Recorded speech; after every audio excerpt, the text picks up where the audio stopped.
we're going to be diving into our workshop 2 called Killer Plagues. What great timing this is to learn about killer plagues. Unfortunately, yes, we are facing an epidemic right now, which is the coronavirus. But if you follow the directions that they ask you to do, wash your hands carefully, you should be great. Stay inside. Don't try to go around too many people. So our workshop today, you guys saw the anchor video. The anchor video introduced the plagues, prepare for smallpox. Reading anchor video 2 was Killer Without a Cure. And that describes how the doctor and scientists tried to stop a deadly outbreak of Ebola in Zaire, Africa. Reading 3 anchor video was The Black Death, which focuses on how the bubonic plague or Black Death swept through Europe, killing millions of people. Now, you have to remember with the Black Plague, they had to quarantine. And if you guys got through that chapter, that meant that they had to stay indoors. And that was one of the ways that they were able to get the Black Plague under control at that time. Now, you also should have seen the video story, A Modern Epidemic. Now, in the past, several deadly plagues have killed millions of people. That's why scientists were alarmed in 2002 when a new plague called SARS emerged. This video that you guys watched portrays what happened when SARS spread through China to North America. Now, thousands of people were infected and millions were in danger. However, because of massive coordinations among health workers and organizations, SARS did not spread as widely as initially feared. And you want to think about some of these questions that I'm going to throw at you. What is a plague? What are some of the symptoms of SARS? How did SARS spread from Asia to North America?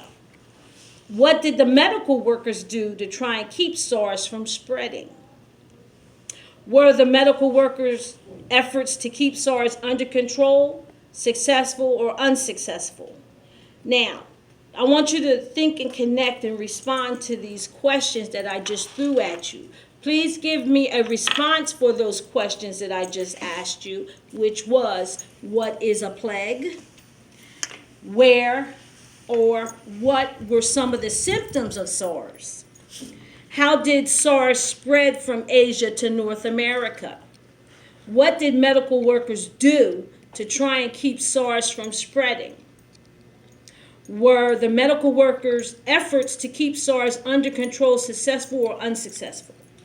And then when you respond to the video questions that I expect you to upload and send back to me, this is a starter sentence. Number 1, do you think it's a good idea for scientists to keep samples of deadly plagues, and why? You got to answer that, okay? Your starter sentence should start out, I do or do not think it's a good idea for scientists to keep samples of deadly plagues because. And you got to finish that, okay? Now, number 2. Which plague is the most frightening to you? Why? Your starter sentence should start out, I think, and you fill it in, blank is the most frightening plague because. Number 3, do you think a disease could ever be used as a weapon? Why or why not? And then your question would be, I think that, or your answer. Let me go back with that. Your answer should be, I think that a disease could or could not be used as a weapon because. Now, those are the video questions. Now, what are some examples of plagues? You're going to send me some examples as well. Killer plagues. So the question is, what are some examples of plagues? List all the plagues that you learned about or you think you know about. How have plagues spread? And what can be done to stop plagues from spreading? We already know that some of the examples of plagues would be SARS, flu, smallpox, Ebola, and the Black Death. Now, how they spread is germs in the air, through blood and saliva, flying insects, animals, from infected people, or from infected people that you come in contact with, or when you're traveling. What can be done to stop plagues from spreading? Scientists can develop vaccines. People can wear masks. Sick people can be quarantined. And if you don't know what quarantine means, that means to stay in your house or to keep you in one contained area. And in the hospitals, if you're quarantined, they have a sign on the door.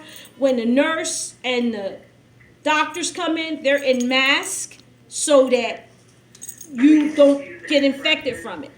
Once again, staff and students, we thank you for your patience and your understanding during this People can process. stay home from work and school. To resolve all issues. Infected people can avoid Again, traveling. if you have any concerns or technical issues, please Stop it. contact Thank you.